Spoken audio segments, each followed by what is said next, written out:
अगर ना चाहे ना कुछ कर पाए तो 84 में जा सकती है।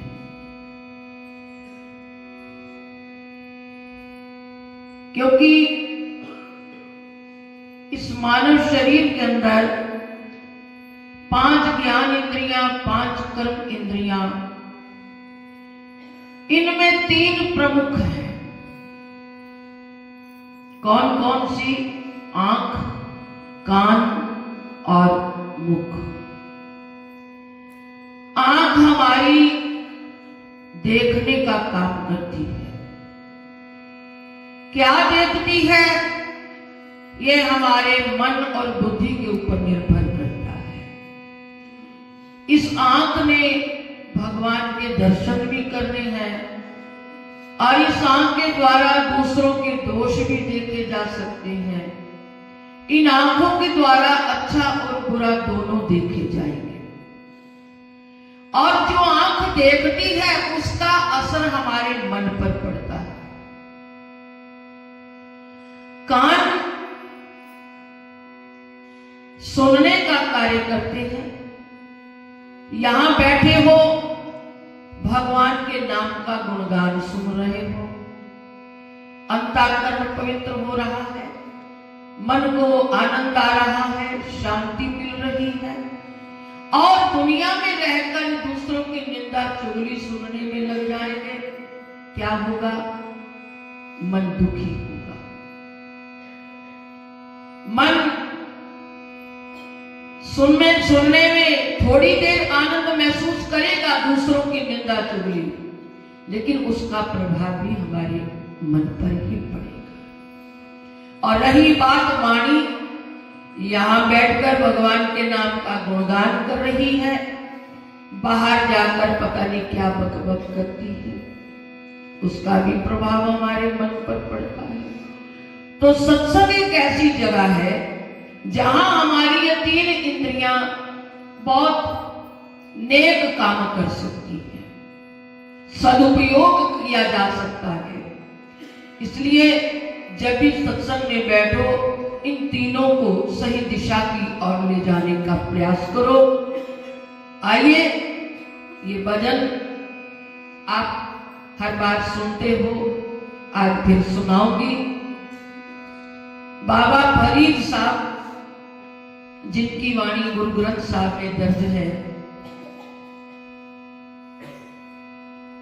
इस श्लोक से लगता है कि वो फकीर कभी जंगल में गए, एक ऐसा दृश्य देखा और उनके अंदर से आवाज आई, फरीदा जिन लोयन जग मोया, से लोयन में डिठ, कजल रेख ना सहदिया, से पंछी रैन बैठ। बाबा फरीद साहब ने एक इंसानी खोपड़ी को देखा होगा।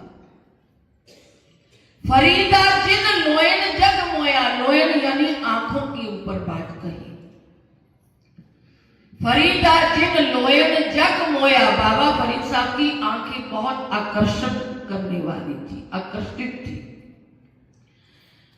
फरीदा जिन लोयन जग मोया, जिन आंखों ने संसार को अपनी ओर खींचा है, से लोयन में डिठ, आज उनकी मैं दुर्दशा देख रहा हूं। खोपड़ी को देखा। कज्जल रेख ना सेंधिया, आंख में काजल की सिलाई डालो वो बर्दाश्त नहीं करती, पलक झपक जाती। कज्जल रेख ना सेंधिया, से पंछी रैन बैठ, आज उन्होंने पंछियों ने अपने घोंसले बना लिए।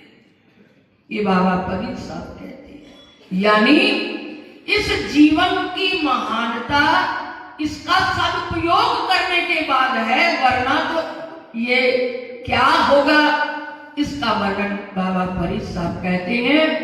तो आंख के ऊपर एक कवि ने बड़े सुंदर शब्द लिखे हैं कि इन आंखों को भगवान के दर्शन में लगाइए, अच्छा देखने में लगाइए, और अगर इनको सदुपयोग में ले लोगे तो ये आंख तुम्हारे जीवन को बनाने वाली सिद्ध हो जाएगी। आइए प्रभु चरणों में बैठे हैं, इस भजन को गाइए और अपने मन में चिंतन कीजिए। प्रभु ते ध्यान विच लाइया क्यों ना अखियां। कवि कहता है, हरि दे ध्यान विच लाइया क्यों ना अखियां।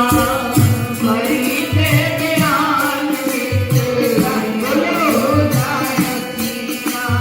हरि दे ध्यान विच लाइया क्यों ना अखियां। हरि दे ध्यान विच लाइया क्यों ना अखियां। राज राज वेद के, राज राज वेद के, रजाइया क्यों ना अखियां। रजाइया क्यों ना अखियां। राज राज वेद के संसार को देखने में आग कभी थकती नहीं। सपने में भी संसार जब नजर आता है, जागते हैं तब भी आंखें नहीं उगती, भगवान की ओर जाती नहीं। इसलिए कवि ने एक चोट करते हुए कहा है, राज राज वेद के रजाइया क्यों ना अखियां। राज राज वेद के रजाइया क्यों ना अखियां। रजाइया क्यों ना अखियां। हरि दे ध्यान विच लाइया क्यों ना अखियां। प्रभु दे ध्यान विच लाइया क्यों ना अखियां।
नैया,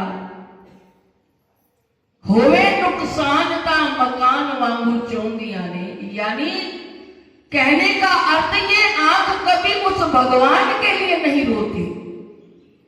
संसार के अंदर एक छोटी सी वस्तु के लिए रो सकती है, लेकिन उसके लिए कभी एक आंसू भी आंखों से ना आए, इसका मतलब अभी हमारे अंदर उसके लिए प्रेम नाम की कोई चीज नहीं है। इसलिए कवि कह रहा है, होवे नुकसान ता मकान वांगू चौंदिया ने, होवे नुकसान ता मकान वांगू चौंदिया ने। घर दी बीमारी विच रंग चाप रोंदिया ने, घर दी बीमारी विच रंग चाप रोंदिया ने। मारी ओदी याद विच बरसाइया क्यों ना अखियां, मारी ओदी याद विच बरसाइया क्यों ना अखियां, मारी ओदी याद विच बरसाइया क्यों ना अखियां, बरसाइया क्यों ना अखियां। हरी दे प्यार विच बरसाइया क्यों ना अखियां, प्रभु दे प्यार विच बरसाइया क्यों ना अखियां, हरी दे प्यार विच बरसाइया क्यों ना अखियां, हरी दे प्यार विच बरसाइया क्यों ना अखियां, हरी दे प्यार विच बरसाइया क्यों ना अखियां, प्रभु दे प्यार विच बरसाइया क्यों ना अखियां। कवि कहता है, अखी कट्टा पैना नहीं हो पाप बेशुमार ने। ऐ इंसान, कई पाप तो इस तरह से कर लेता है, जानता है तब भी होता है। कईयों का हमें पता ही नहीं ये पाप है कि पुण्य है। जमीन पर चलते हैं, पता नहीं कितने जीव जंतु पैरों के तले आ जाते हैं, उनसे हम नहीं बच सकते। लेकिन कहीं ना कहीं जिनसे बचने के लिए सावधान किया है, उनको हम ध्यान में रखें। कवि क्या कहता है, अखी घटा पहना नहीं हो पाप बेशुमार ने, अखी घटा पहना नहीं हो पाप बेशुमार ने। तेरिया दो अखायों दे नेत्र हजार ने, तेरिया दो अखायों दे नेत्र हजार ने। अखी कट्टा पहना नहीं हो पाप बेशुमार ने, तेरिया दो अखायों दे नेत्र हजार ने। ओसे दिया अखां विच, ओसे दिया अखां विच पाइया क्यों ना अखियां, ओसे दिया अखां विच पाइया क्यों ना अखियां, पाइया क्यों ना अखियां। हरी दे प्यार विच बरसाइया क्यों ना अखियां, प्रभु दे प्यार विच बरसाइया क्यों ना अखियां, हरी दे प्यार विच बरसाइया क्यों ना अखियां, प्रभु दे प्यार विच बरसाइया क्यों ना अखियां।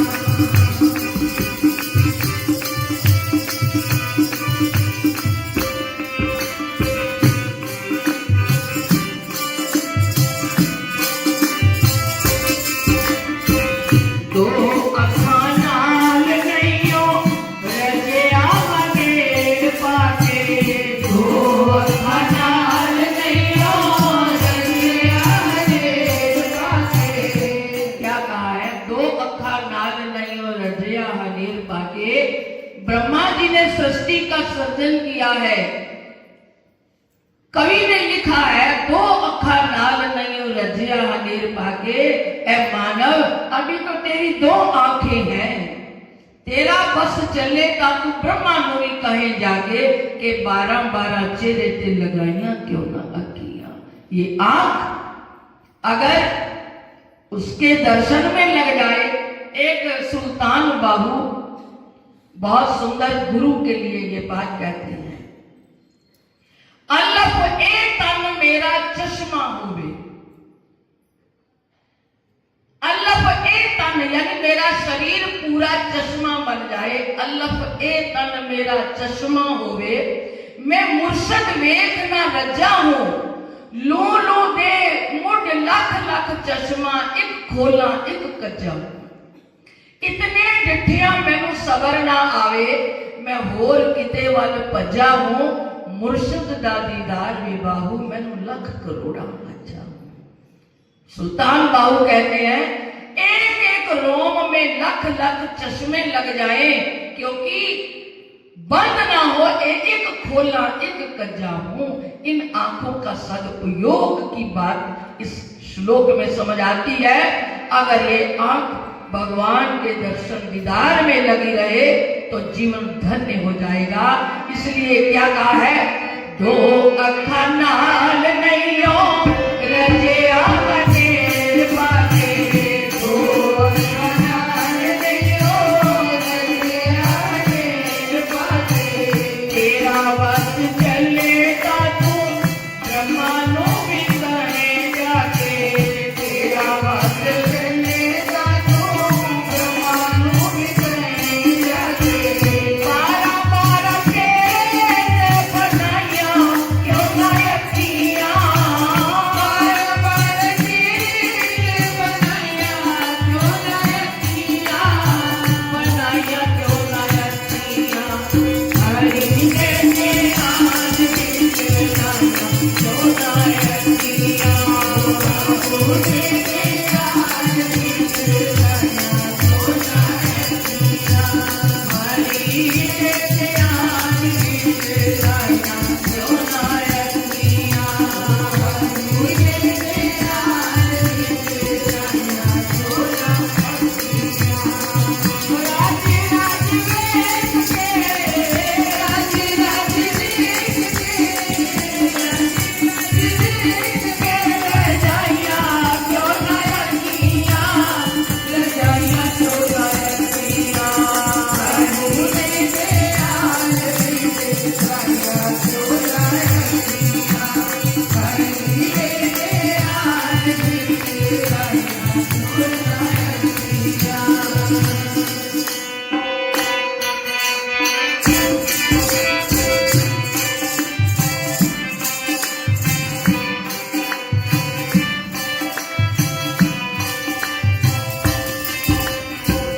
दास दास नैना विच सुरमा सजाई पाटे, दास दास नैना विच सुरमा सजाई पाटे, सच सच शीशी विचों सोच दी सलाई पाटे, सच सच शीशी विचों सोच दी सलाई पाटे। आंख साफ हो जाए, सारा संसार साफ नजर आएगा। अपनी आंख धुंधली है तो संसार धुंधला है। क्यों? नजर बदल गई तो नजारे बदल गए। अपने अपनी नजर को बदल दे, दूसरों का दोष नजर ही नहीं आएगा। एक छोटी सी बात की बात कहूं, एक बात की बात है, कोई आदमी सैर करने निकला, सैर करते करते रास्ते में एक आम वृक्ष, फलदार बाग वृक्ष नजर आए, बाग के अंदर घुस गया, मन में आया बड़े सुंदर आम लगे हैं, क्यों ना खाए जाएं। अब शुरुआत हो गई, पांव से टांगों से चलकर अंदर चला गया, अंदर गया, अब आम तोड़ने हैं। जिस तरह से भी कोई प्रयास करके आम तोड़े, धोने लगा, खाने लगा, माली ने देखा, आकर के डंडा मारा और आंखों से आंसू निकले।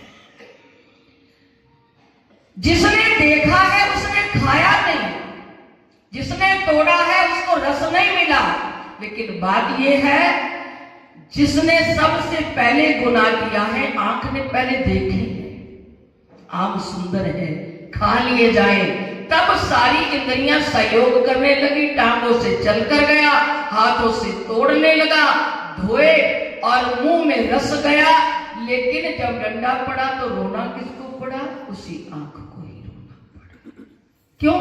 जहां से पाप हुआ वहीं पर उसी को ही दंड आखिर में मिला। इसलिए इस आंख को सुधारना है। आंख सुधर गई तो हमारा मन भी सुधर जाएगा। इसलिए अंत में कवि ने लिखा है, इसको साफ कैसे करना है?